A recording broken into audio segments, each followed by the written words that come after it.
give them a big hand. Yeah.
On 2011, with the forum, when we have just put up the discussion for the day, try to understand how the country can move towards the approach of smart grid. There are various views of the smart grid approach. Because one of the challenges that the country is facing is fundamentally a lack of efficiency in both in terms of operations and in terms of billing at the distribution end, where we are still not probably come to a level which must be, I would say, ideal. Because as per the planning commission, and we have seen those data, we wanted to be at 15% in terms of the losses at the distribution end, and below that. We are able to achieve that target. So can technology intervention across the grid, basically, predominantly both, in fact, at the transmission side definitely, but more predominantly I would feel at the distribution side. In fact, there are some figures like we have lost roughly $40 billion in just a year, and I think the Minister of Power went to the extent of saying that the distribution losses could be in the region of $1.57 billion, and that was very recent. You know, this figures was thrown out. So are we saying that we are not going to achieve any kind of parity or any kind of reduction? Or are we saying, or are we trying to warn about a situation where we will see that kind of a loss which is more than the GDP? Like the US economy, today we see the debt-ridden crisis has brought it to a $15 trillion plus crisis, and today Morgan Stanley declares that there is a second round. When we compare that with the situation, forget about the whole economy. In the power sector itself, if we continue to just power and grow these losses, it could be dangerous. So probably there is a hope, and there is a very solid hope across the operation of a smart grid approach to it. So today's discussion, we have ideas related to the smart grid approach, and Dr. Pramod Dev, who's right now the regulator of the country, and who probably knows where we should be going and what are the pitfalls, the pluses and minuses of the situation. Thank you, Anil. Anil Radha, Anubhajan, and several panelists and participants in this roundtable. Very thankful to Professor Iyer that he has invited me. I'm sure that EGCPR will give you very academic definition and also how this could be implemented smartly. As far as the regulators are concerned, we look at it as a very simple workable definition would be that which uses information and communication technology to optimize energy usage through the interactive exchange of relative real-time information between suppliers and consumers. Now the question which is asked is in India, given the power shortages which Anil Radha was talking about, what is the relevance of smart grid? Why are we wasting our time on that? I want to go back to my experience as a chairman in ERP. For 5 years we were dealing only with shortage. One of the issues that we always face was, many times we were asked, why are the hospitals not being exempted from load shedding?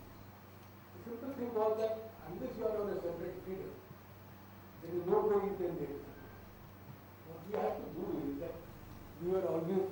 exempting water supply, railway, and also continuous process industry from the load shedding, a lot of cost. But when it came to any entity like a hospital, social services, but it was not a mixed feeder, there was no way we could do that. In fact, the Bombay High Court went to this extent. They said that during school examination time, SSC time, there should be no load shedding. Then they also passed an order that all the codes should be exempted from load shedding. So the only solution was that MSCB had to provide backup generators. Once we have a smart grid, it's possible to switch off those loads, which obviously that can be done through giving a right signal, the pricing signal. Right? So that only those who are essential will get that. You can exempt that and all that can be used. This is the example I give. But the other important example is that load sharing, the Pune model. The Pune model where the industries came together and said that to avoid load shedding, we will use our captive capacity, just pay us the difference, etc. And all that was done and we exempted small consumers who didn't want to bear the burden. Later on, the gap increased, then obviously the more expensive power had to be supplied. Now one of the issues comes, which is the legal issue, where the distribution company cannot discriminate between consumers. So why the Pune consumer, just because falls near Bharavati, should be exempted, that was the issue comes. Now, if you were to have the smart grid technology, this can itself become a part of the tariff determination and setting. And those who want this kind of a reliable supply, they can pay. But today it is not possible to do that. So these are the very simple things which mean that we can introduce it in different stages. On the other hand, you have a city like Mumbai, Delhi, Ahmedabad, who enjoy 24/7. So they also have a SCADA system. So there the smart grid we are talking about what we are in the other countries. Instead will be adopted. And that's why I'm glad that in Delhi they have already started, even in Mumbai, they are taking up a project for that. So now, as a regulator, what do we do? Because we are not supposed to be promoting any specific technology. But obviously, as a regulator, we have a definite role. And one of the important things is that apart from providing grid connectivity to renewables, they have to enforce standards with respect to quality, continuity, and reliability of services by the license. And that's where the law also permits, as I said, tariff differentiation on the basis of time of supply, power factor, nature of supply. That being the case, so the regulators have all these mandates, and given these mandates, so in this shortage situation, obviously use of such technology becomes very relevant. So though we will not be responsible for directly supporting the development of the specific technology, but when we find that the technology is going to support the other goals in the law itself, then obviously we have to start with some demonstration project. And from the technology proponent, they need to convince the regulator that such technology would in medium to long term facilitate in achieving the objectives of regulation. And that's why there is a need for establishing that this new technology is cost effective and the demonstration project needs to be taken. I will just mention few of the specific areas for such pilot projects. Most important one is the informed green energy and grid management. This is something which is very important because under the National Action Plan on Climate Change, we are to reach a level of 15% by 2020-21. Already we are 5%, and every year we have to add. Now, the integration of this clean energy is one of the issues that we face. And this could mean that there could be more and more energy which cannot be scheduled, like from wind, even from solar. So how it is to be done? And since we do not have spinning reserve, so that's why this level that informed energy share increases. Then the challenges such as demand forecasting, generation forecasting, technology capability of load dispatcher, market dynamic capability for load flow, this become important, and that's why the smart grid technology become very relevant. Next phase, where the smart grid technology becomes a part of our system plan. Thank you.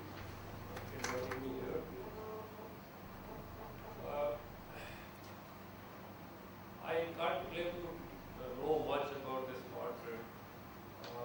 What I would do is read out something from a report from USA of 2009. Yeah. My understanding is that this phenomena of smart grid started from USA. So let us know something of the background of this. What is meant by a smart grid? I'll read out from that report. A modernization of the electricity delivery system so it monitors, protects, and automatically optimizes the operation of its interconnected elements from the central and distributed generators to the high voltage network and distributed system to industrial users and building automation systems to energy storage installations and to end-use consumers and their thermostats, electric vehicles, appliances, and other household devices. So it is, we have been talking of power system operation, all this. What the smart grid does is that it extends this right up to the consumers. Reading further from that document, the smart grid will be characterized by a two-way flow of electricity and information to create an automated, widely distributed energy delivery network. It incorporates into the grid the benefits of distributed computing and communications to deliver real-time information and enable the near instantaneous balance of supply and demand at the device level.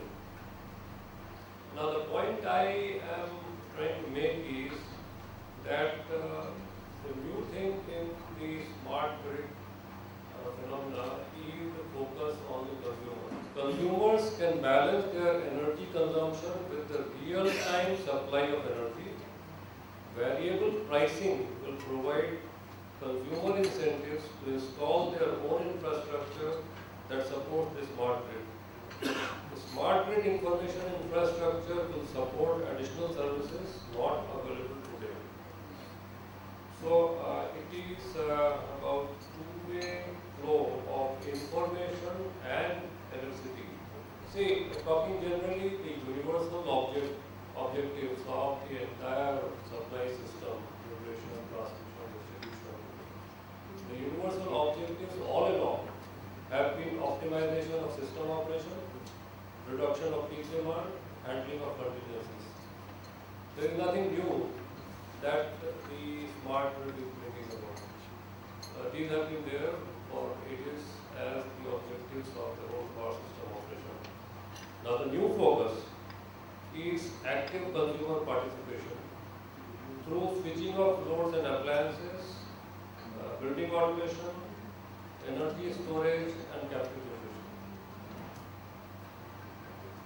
Consumers should know when grid has a surplus, and tariff scheme should induce him to act in the desired manner. That is to enable active participation by consumers. This is one of the focus of this whole thing. Enable active participation by consumers. The smart grid motivates and includes customers who are an integral part of the electric power system.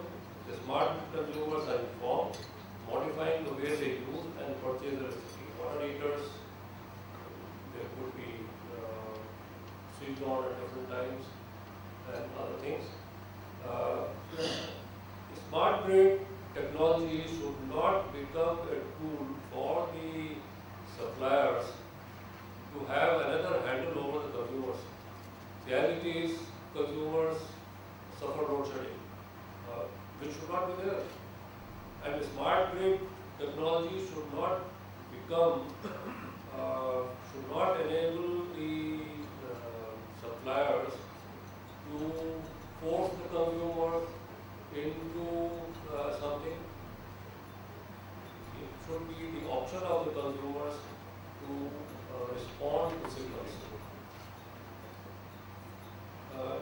Now, Mr. Rajan mentioned about UI, so naturally I come to that. In our case, frequency varies and provides a system-wide signal of load generation balance. We only need a frequency-linked component in consumer tariff to raise the rates in shortage conditions and lower it in surplus to get the desired consumer participation. A smart grid can build on the above base, on this base that we already have, of which other countries don't have. So we have this thing, the variation of frequency. Other countries keep the constant frequency. They don't have that base. We have that base, so we should rather build on that base and enhance the benefits in a faster, cost-effective and secure manner. Of course, there are ground realities in India. In our case, the consumer participation is already forced through frequent load shedding. Peak demand is shaved off by roasting. Energy shortage, energy storage, in fact, we are forcing the energy storage provision to the consumers through these battery pack inverters. What is that? They store the energy when the power is on, and then the inverter supplies the power when it is off. So it is a storage which we are forcing on the consumers as it is. Two things, maybe then come on to it. You know, Dr. Dio talked of the necessity in the context of India and the smart grid operations that we are talking of bringing down losses to at least a level of 15%, which is part of the national mission. In the case of Delhi, and I'm speaking both on behalf of NDPL and BSEs, Ajay Narula is sitting here beside me. 10 years back, when we went into this privatization drive, the losses in Delhi were 52%, and all the ills that could plague the sector were very much evident in Delhi. Today, the losses in Delhi are 15%. So in 10 years, low. Now, I also refer to what Dr. Parekh mentioned, that we are looking at a situation from dumb to smartest, and we are traversing that path with a view to at least achieve some level of smartness. Now, I serve with Rajan Sahib on the Smart Grid Forum for India and New York. And when I look at New York and then I compare what we have done in Delhi, there are obviously differences. But one thing that I look at when I look at Delhi with respect to the rest of India is there are marked differences. Now, one thing that we've been able to show in Delhi, whether it is between NDPL and BSS, is a continuous availability of power, which is characterized across New York. Unfortunately, that situation does not hold true for the rest of India altogether. Number two, we have a universal service obligation which makes it imperative upon me to supply electricity to all the consumers 24/7, and that is further being enforced by the regulator, who says that my outage on any account, including preventive maintenance, cannot be more than 1% per week of total energy draw. And for the last 120 weeks, we have consistently ensured within Delhi that total outages are less than 1% week after week. The third thing when I compare with New York, for instance, or with a country like Australia, I was in Melbourne recently, is what are are the T&D losses, which make me at least in some league with some of the developed world. And I see that the T&D losses in New York are roughly about 5 to 6%. In Melbourne, it is about 8 to 9%. Now, when I compare my network, and I'm looking at both NDPL and BSE, my losses in South Delhi, which would be a town larger than Bangalore or a town larger than Hyderabad, they are just 7%. In fact, I am better than Melbourne. When I look at... Can I ask you a question? Yes, sir. I am a customer in South Delhi of BSES. Yes, sir. Not a day passes without tripping. I know. Sir, can I... invest so much money in Yeah. nuclear system. I know. That you know. Sir, it's I unnecessary expenditure for me because of I know. poor quality of power. I know. So I will come to that. But the losses in South Delhi are 7%, 8%. You know, the point that Dr. Parekh has raised is very relevant. A distribution company is at the front end of the interface with the consumer. But all these ills of the power sector get attributed to the distribution company. There are at least four prominent chains which enable me to bring power to the residents of Dr. Parekh. The first obviously is the generator.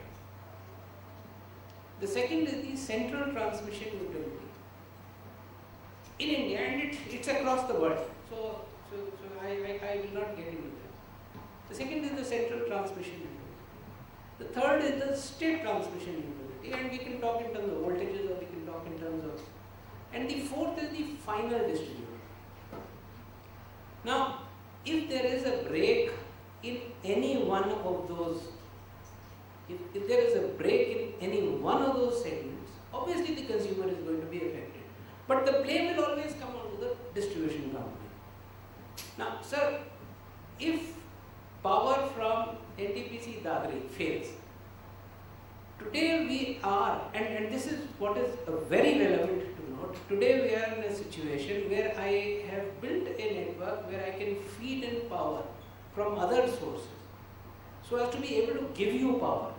So even though you may have a tripping, at least you have power within 10 minutes. In earlier days, in 2002, you could have gone for 8 hours without power until that backup is restored. The same holds true for Last week we were 8 Yes, sir. hours. I know. I'm aware of that, sir. So it's not, but the point is that unfortunately that education has been lacking.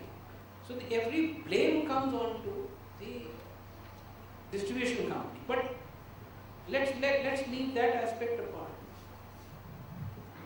Today when we talk about... It's a very relevant point you're making, I think, while you make your presentation. My suggestion is, you see, one of the aspects of, positive aspects of a smart grid is that it's a self-healing grid. Correct. Now, I'd like you to touch on that. Exactly. Precisely. So what happens is that when we talk of, and I was going to come to that only, you know, when we talked of technology, we basically today look at smart grid as a technology option. And what Shri Bhanubhushan mentioned is something which we forget, that a smart grid is actually a solution which involves a huge amount of consumer participation. Now, on the technological front, we have taken many actions to be able to circumvent the kind of problems that were raised by Dr. Parekh. For instance, I have a SCADA, I have distributed management, I have advanced metering infrastructure, virtually all my distribution transformers are metered. I have N-1 availability across my network, both on the 11 kV side as also on the 33 kV side, which allows me that whenever there is an interruption which allows me that whenever there is an interruption from one source or another, I can switch supplies from my SCADA without having to go to that site and feed in through alternate sources. Sir, last week there were heavy disturbances in Dadri. Power was not coming through. If we had been in the old Delhi mode, you could have gone for 6 hours, 8 hours till that power was restored. But we were able to switch power from one source to another. But the point that I am trying to make is that we have to, when we look at a smart grid solution, we have to look at both the factors. One is the technology, and the second is the economic aspects. Now, in America, in New York, when we look at the smart grid solutions that are emerging, we are looking at first a realistic pricing of power. Unfortunately, that does not exist in India. Number two, we are looking at certain universal supply obligations which include not only availability, but availability within a very narrow band. Again, in the Indian context, when we do talk of 24/7 availability, that narrow band is still not there. My voltage can fluctuate between 210 to 230. In New York, I cannot afford to have that voltage fluctuation. In Delhi, in 2002, it used to be 140 vis-a-vis 240. So at least we've been able to bring it down to 210 to 230. But nonetheless, that voltage fluctuation exists. And how has this come about? There was, Dr. Dio talked about spinning reserves. Today in India, we do not have a concept of spinning reserves. Dr. Dio talked about distributed generation. Where is distributed generation in Delhi? I am dependent on bringing power from places like Tamil Nadu, from places like Karnataka, from Guwahati, to be able to feed the ever-growing demand in Delhi. And demand is continuing to grow at 8% year on year. The second thing is that where is the incentive on the consumer to actually save or conserve energy? There is no incentive. Power is priced ridiculously cheap. So when you price power ridiculously cheap, when you price it even lower than the cost of generation, when you price it lower than the cost of generation, where is the incentive to save? Today, power from NTPC Dadri plant, which is one of the latest plant, is available at 4 rupees 55 paise at Delhi. The consumer is charged 2 rupees 45 paise for the first 200 units. So where is this 2 rupees going to come from? If power was available at 6 rupees, then the choice would be on the consumer. Look, do I want power in the evening? Do I want power in the morning, or do I want it at night? Today he has a flat rate. There is no dynamic pricing. Shri Bhanubhushan talked about the UI mechanism, which allows dynamic pricing with respect to frequency. That dynamic pricing does not occur when it comes to consumers. So technologically, Delhi is perhaps one of the best networks to be able to move on to the smart grid concept. And in this context, I would further like to inform this august audience that both NDPL and BSES have taken the services of Carnegie Mellon Institute and the USA, where Carnegie Mellon Institute, sir, has a smart grid maturity model. And this is, I think, a model which looks at about 100 areas, from technology to consumer responsiveness to to universal supply obligations and many other things. Both the NDPL and BSES, it is a matter of comfort and possibly some pride to us when evaluated across top 100 utilities across the world, where Carnegie Mellon has done some studies, would rank average. Now that itself is a big achievement. It ranks average. There are certain areas where we are high, there are certain areas where we are low. We are unfortunately low on the consumer part of it, but that is largely because of one, the environment and the regulatory practices. We are somewhat higher on the technology side, for the simple reason that both these companies have used SCADA, have used advanced metering infrastructure. But the thing that comes out amongst all these involvements is that unless the technology and the pricing go hand in hand, the aspects of conservation, of universal supply obligation, of consumer interface may not happen. The eligibility, whether private or government, is in any case not there. 15% was the cutoff for the revised DPDRP program. But however, we've been discussing with the Delhi government that this aspect of Chandni Chowk and there are certain specific areas. If those itself could be brought under the restructured DPDRP program, and the Chief Secretary of Delhi has written to the Secretary Power to allow some of these areas to be selectively covered under the revised DPDRP program.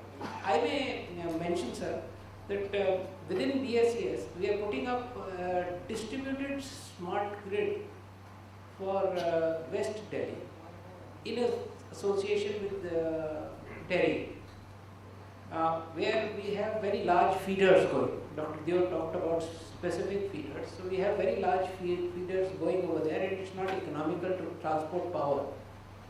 So we are thinking of using a distributed generation and a dedicated local area network, as you talked of, to be able to highlight the benefits of smart grid applications. And this we are hoping for some government funding on this. Being areas around Shakurgas, that side? No, sir. In Mundka, in Najafgarh, Mundka, Najafgarh, etc.